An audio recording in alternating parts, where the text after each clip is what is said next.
गांधी के कत्ल के इल्जाम में गोडसे को सजाए मौत दी गई थी। गोडसे ने गांधी जी को सीने में 3 गोलियां मारकर हलाक किया था। दिल्ली के कनाट पैलेस के मरीना होटल के सामने मौजूद मस्जिद में मगरिब की नमाज शुरू होने वाली थी। रमजान का महीना है तो अजान होते साथ ही रोजा खोला जाता है। मरीना होटल के एक कमरे में से एक शख्स मस्जिद में होने वाली हलचल को देख रहा था। मालूम नहीं कि शख्स को पता है कि नहीं कि 17 जनवरी 1948 को जब दिल्ली में शदीद ठंड पड़ रही थी, तब इसी होटल में, जिसे अब रेडिसन ब्लू मरीना होटल कहा जाता है, नाथू राम गोडसे और नारायण आप्टे आए थे। वक्त सुबह 11 बजे से पहले का था। दोनों ने एस देश पांडे और एस एन देश पांडे नामों से कमरा बुक करवाया था। इस दौर में आज की तरह किसी होटल में रूम बुक करवाते वक्त आधार कार्ड या कोई दूसरा शनाख्ती कार्ड दस्तावेज नहीं देखना पड़ता था। ये दोनों दोस्त 15-20 मिनट में एक टैक्सी में कनाट पैलेस तक पहुंच गए।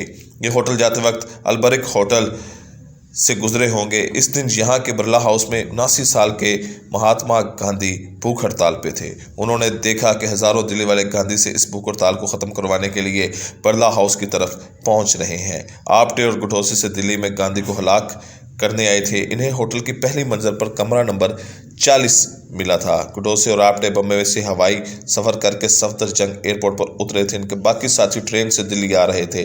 तब तक पालम एयरपोर्ट अभी बना नहीं था, तो इंदिरा गांधी एयरपोर्ट की तो बात ही नहीं हो सकती यहाँ पर। जब इन्हें 12 जनवरी 1948 को मालूम हुआ कि गांधी 13 जनवरी से अपनी भूख हड़ताल शुरू कर रहे हैं, बस तभी से उन्होंने गांधी को मारने का इरादा कर लिया था। गांधी के सबसे छोटे बेटे देवदास गांधी की पोती और मुसन्फा सिग्ना ब्रह्मरात अपनी किताब में लिखती हैं, गोडसे आप्टे उनके साथी गांधी जी से 2 वजूहात की वजह से बेहद गुस्सा थे। पहला, गांधी जी ने दिल्ली में 13 जनवरी 1948 को अपनी भूख हड़ताल क्यों शुरू की? गांधी जी ने भूख हड़ताल इसलिए शुरू की थी क्योंकि दिल्ली में मुसलमानों को मारा जा रहा था, इनके एहसासे लूटे जा रहे थे। दहशत और आग थमने का नाम नहीं ले रही थी। सारी कोशिशें नाकाम हो रही थी। आखिर में इस पर पुरतशद्दुद मुश्तल हजूम पर अखलाकी दबाव डालने के इरादे से गांधी ने 12 जनवरी 1948 को भूख हड़ताल करने का फैसला किया था। इनके बेटे देवदास गांधी ने, जो उस वक्त हिंदुस्तान टाइम्स के एडिटर थे, गांधी को भूख हड़ताल पर ना जाने का मशवरा दिया था। दूसरा, जब हिंदुस्तान की तकसीम हुई थी तब सरकारी असासे इंडिया पाकिस्तान में तकसीम हुए थे। सरकारी खजाने में मौजूद रकम भी तकसीम की। पाकिस्तान के हिस्से में 75 करोड़ आए। इंडियन हुकूमत ने शुरू में पाकिस्तान को 25 करोड़ रुपए दे दिए और 55 करोड़ रुपए बच गए। गांधी चाहते थे कि वो रकम भी पाकिस्तान को फौरी तौर पर दे दी जाए। गांधी के इस रद्द-ए-अमल की वजह से गोडसे और उनके साथियों को गांधी पर बेहद गुस्सा था। गोडसे और आप्टे को अब अपने बाकी साथियों के आने का इंतजार था कि वो कोई दिल्ली घूमने नहीं थे आए, बल्कि वो गांधी जी को कत्ल करने आए थे। शाम होते होते इनके साथी, जिनमें मदन लाल पावा, विष्णु करगरे, कुबाल गोडासे शामिल थे, मरीना होटल पहुंच गए। ये दस्ती बम, टाइम बम और पिस्तौल लेकर दिल्ली आए थे। फ्रीडम एंड मिडनाइट में मुसन्निफ डोमिनिक लोपेर और लेरी कोल्स दावा करते हैं कि मरीना होटल के कमरे में गांधी को हलाक करने का मंसूबा बनाते वक्त करकरे अपने और आप्टे के लिए विस्की मंगवाई गई। गोडसे विस्की नहीं पीते थे, वो कॉफ़ी पसंद करते थे। वो मरीना होटल में बार बार कॉफ़ी मंगवा रहा था। मरीना होटल में तय हुआ कि गांधी पर 20 जनवरी को पूजा के दौरान बम से हमला किया जाएगा। इस दौरान ये सब लोग बिरला हाउस का जायजा लेते रहे।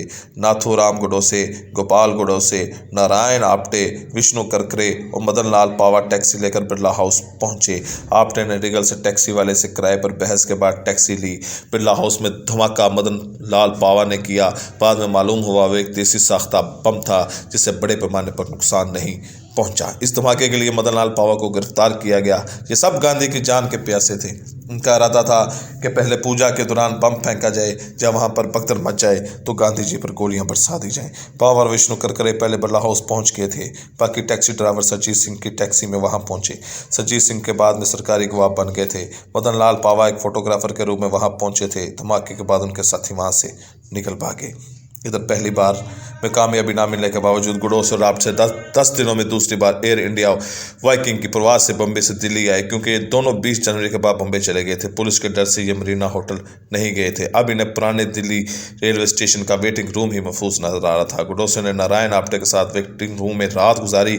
उन्हें यह खबर मिली कि गांधी 27 जनवरी को मेहरवली में वाक़ सूफी बख्तियार काकी की दरगाह पर जाएंगे। दरअसल काकी की दरगाह को मुश्तल हजूम ने नुकसान पहुंचाया था, जिस पर गांधी बहुत नाराज थे। गांधी के इस दौरे के बारे में मालूम होने पर गोडसे और दीगर साथियों का खून खोल उठा। तारीखदान दिलीप सीवन कहते हैं, गांधी के काकी की दरगाह पर जाने के बाद इन अफराद ने तय कर लिया था कि इन्हें जल्द ही कत्ल कर दिया जाएगा। इस दिन 30 जनवरी 1948 को गांधी को कत्ल करना था। गांधी पर गोली गोडसे को चलानी थी, जिन्हें बिरला हाउस के लिए टांगा लिया। गांधी के आखिरी दिन के हर लम्हे पर नजर रखने वाले सहाफ़ी स्टीफन फ्री लिखते हैं कि 20 जनवरी को होने वाले हमले के बाद बिरला हाउस में 30 पुलिस वाले तैनात थे। नेहरू और पटेल की सिक्योरिटी बढ़ाने की दरख्वास्त को गांधी ने मान लिया था, लेकिन जब इन पर गोडसे ने गोली चलाई तब इनके साथ सादा लिबास में मौजूद रहने वाले पुलिस वाला AP भाटिया गैर हाजिर था। इस दिन इनकी कहीं और ड्यूटी लगाई गई थी। इनकी जगह गांधी की हिफाजत के लिए कोई तैनात नहीं था। गांधी के साथ रहने वाले गुरबचन सिंह भी नहीं थे। एक सवाल ये भी है कि क्या बिरला हाउस के अंदर कोई भी आराम से दाखिल हो सकता था? क्या अंदर आने वाले से कोई पूछताछ नहीं होती थी? भाटिया की 30 जनवरी को किसने और क्यों ड्यूटी कहीं और लगा दी? इन सवालों के जवाब किसी ने नहीं दिए।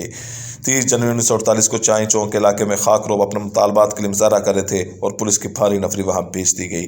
तो क्या भाटिया भी चाय चौक में थे? यानी गांधी को मारने के लिए अकेला छोड़ दिया गया था। गांधी के साथ सुबह शाम रहने वाले जाती डॉक्टर स्प्लेशर नायर इस दिन नहीं थे। वो पाकिस्तान गई हुई थी। गांधी को गोली मारे जाने के कुछ देर बाद DP बारगो, डॉक्टर चाविया जी माथी वहां पहुंच गए थे। डॉक्टर माथिया ने गांधी को मुर्दा करार दे दिया था। गांधी की Sawaneh Hayat the life of Mahatma Gandhi में लोई फिशर लिखते हैं, नेहरू भी फौरन बिरला हाउस पहुंच गए थे। वो गांधी के खून से लथपथ जिस्म से लिपट कर रो रहे थे। फिर गांधी के सबसे छोटे बेटे देवदास गांधी और वजीर तलीम मौलाना अब्दुल कलाम आज़ाद भी बिरला हाउस पहुंच गए। बहरहाल गांधी के कत्ल की साजिश में 2 मरकजी मुजरमान, दोनों दोस्त गोडसे और आबडे को फांसी की सजा दी गई और बाकियों को उम्र कैद की सजा हुई।